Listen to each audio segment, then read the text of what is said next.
McDonald's makes a good fish fillet, but we make them at home.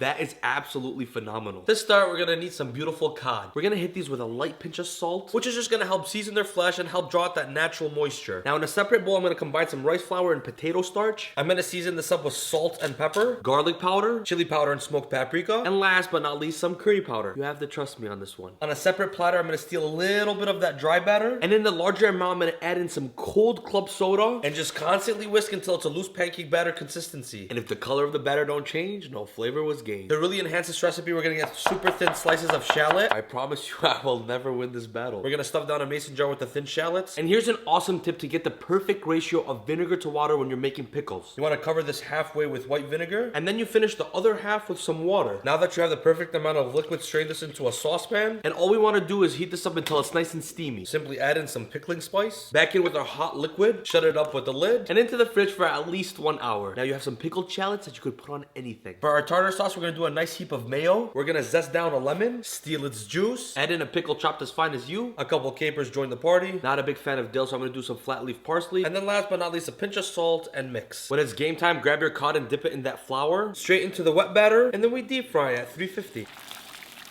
The perfect fillets go onto a wire rack, lightly hit them with salt, and now it's time to assemble. On toasted brioche buns, add in a slice of sharp cheddar. Each one gets a perfect piece of fish, generous scoops of tartar sauce, and then last but not least, a nice heap of pickled shallots. And as always, now bismillah. That is absolutely phenomenal. Honestly, I've been loving fried fish.